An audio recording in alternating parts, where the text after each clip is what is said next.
Hi, I'm Carrie with Schmitz Music, and I'm going to show you how to assemble and properly care for your trumpet. The first step is very basic. You want to make sure your case is set down correctly.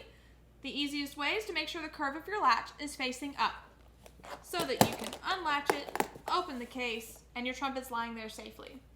Whenever you look in your case, you're going to see the trumpet, your mouthpiece, and then a couple maintenance items that we're going to use today: slide grease and valve oil. Whenever you go to play, you're going to pick up your trumpet, grab the mouthpiece, fit it into the receiver, and give it a little twist. This helps lock it in place without popping it in, because then it'll get stuck. And then you're ready to play.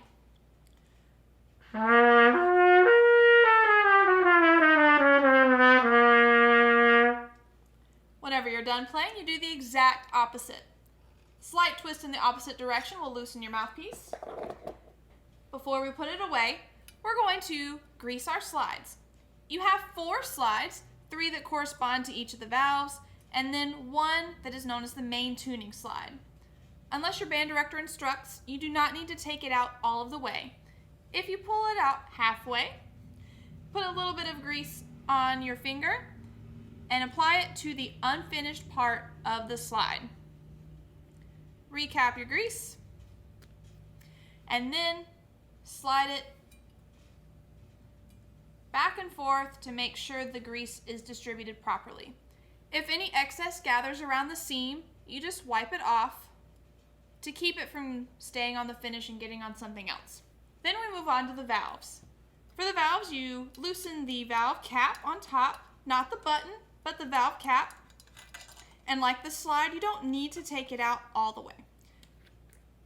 Just take it out about halfway, apply a couple of drops to the unfinished flat metal part. If you put it in the holes, nothing's going to happen. And then you work it back into the valve casing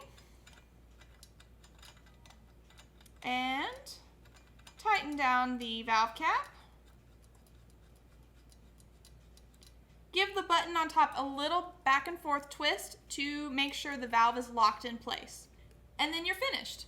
You put your trumpet back in the case, along with your supplies, close and latch it, and you're ready to go to your next class.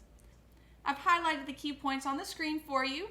They're very simple, so you'll catch them in no time. But feel free to write them down or even watch the video until you get it down. If this video was helpful for you, it's really helpful for us to get your feedback. Like us on Facebook, follow us on Instagram, or even visit us in beautiful downtown Pensacola.